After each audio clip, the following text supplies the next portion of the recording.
जय श्री कृष्णा मेरे प्यारे सनातनियों। आप सभी को मेरा प्रणाम। मैं नीलेश जोशी।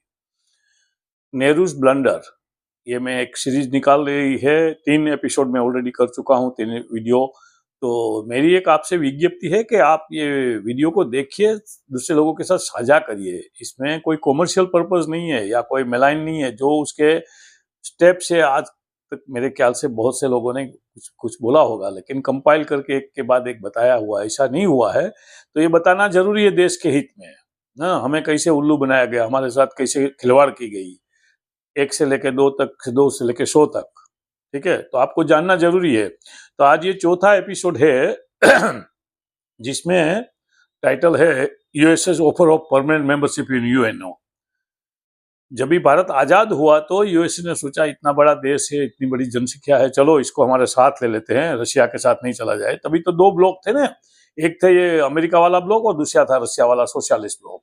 कैपिटलिस्ट और सोशलिस्ट दोनों की लड़ाई चल रही है। शीत युद्ध भी चल रहा था। सबसे ज्यादा ताकतवर कौन है हम दोनों में से, वो भी पुरवार करने की चल रही थी। तो दोनों देश कोशिश करते थे कि ज्यादा से ज्यादा देश उसके खेमे में आ जाए। इसलिए अमेरिका ने नाटो बनाया था, रशिया ने अपना सोवियत यूनियन बनाया था। तो भारत में जवाहरलाल नेहरू की नीति में अपना ये सोच के कि नॉन अलाइनमेंट, मतलब हम सोवियत रशिया के साथ भी नहीं है, अमेरिका के साथ भी नहीं है। तो उसमें उसको युगोस्लाविया के मार्शल टीटो थे, उसका साथ मिला। इजिप्ट के नासर थे, नासर गमाल हुसैन ऐसा कुछ पूरा नाम था, लेकिन वो ही थे। तो जो तीनों तीन लोग थे, नॉन अलाइनमेंट मूवमेंट को लीड करते थे। उसका अच्छा हुआ था काम उस टाइम। लेकिन तभी अमेरिका ने सोचा तो भारत को ऑफर किया कि देखो, तभी 4 मेंबर थे परमानेंट, अमेरिका, रशिया, फ्रांस और ब्रिटेन, और 5वीं सीट खाली पड़ी थी। तो अमेरिका ने भारत को ऑफर किया कि आप हमारे ये यूएनओ की परमानेंट मेंबरशिप स्वीकार कर लो वीटो पावर के साथ। तो भारत ने अमेरिका के साथ नहीं जुड़ना था, इसलिए रिफ्यूज किया। भारत ने नहीं रिफ्यूज किया, ये जवाहरलाल ने रिफ्यूज किया। ठीक है, तो जवाहरलाल तभी प्राइम मिनिस्टर था, तो उसने ये रिफ्यूज किया और साथ में रिकमेंडेशन भी किया कि चाइना को दे दो। ये कौन सा विजनरी है, किसकी अक्ल कैसी चलती है कि ये वीटो पावर जिसके पास होता है वो आपको यूएनओ में बहुत सी चीजों में आपको तंग कर सकता है। और वही हुआ ना भारत के साथ। हर टाइम पाकिस्तान के मामले के मुद्दे पर टेररिस्ट स्टेट डिक्लेयर करना है, उसके टेररिस्टों को इंटरनेशनल टेररिस्ट डिक्लेयर करना है। हर टाइम चाइना ने यूएनओ में हमारे खिलाफ वीटो यूज किया। तो किसकी मेहरबानी है? जवाहर की। कौन भुगत रहा है? 140 करोड़ भारतीय। तो भारतीयों को यह जानना जरूरी है कि जवाहरलाल ब्लंडर सजा भुगते भारतीय भुगत रहे, आज भी बहुत से मामले में भुगत रहे हैं। उसमें से एक ये है, बराबर है। उसको जवाहर की सोच कितनी छोटी, विजनरी कैसे उसको बोल सकते हैं? विजनरी ये होता है कि जो देश का विजन 50 साल के बाद, 100 साल के बाद, 200 साल के बाद नजर में रखे, ध्यान में रखे देश का फायदा। इसको तो अपनी कुर्सी की पड़ी थी, अपनी क्या था, लॉर्ड माउंटबेटन की बीवी एडविना माउंटबेटन, उसके ऊपर था सब ध्यान। और ज्यादातर के बस उसके कपड़े मैंने सुना है धोने के लिए क्या पेरिस या स्विट्जरलैंड जाते थे लॉन्ड्री में। उसके लिए सिगार मंगानी होती तो स्पेशल प्लेन भेज के सिगार मंगाते थे।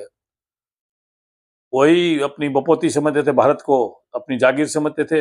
हमारे पर थोपा गया था गांधी द्वारा, उसने यही किया। तो ये एपिसोड एक हुआ पूरा कि नेहरू की एक बड़ी जो मिस्टेक आज भी भारत भुगत रहा है, उसकी सजा। तो ये है।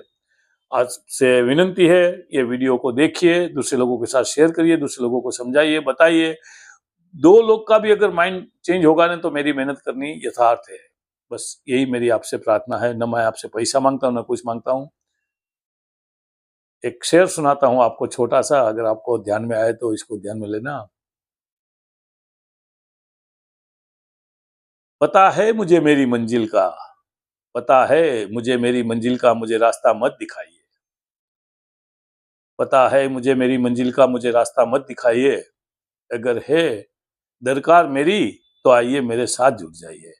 इधर अगर दरकार है मेरी, उसकी जगह में अगर दरकार है आपको भारत माता की, तो आइए ये अभियान में जुड़ जाइए।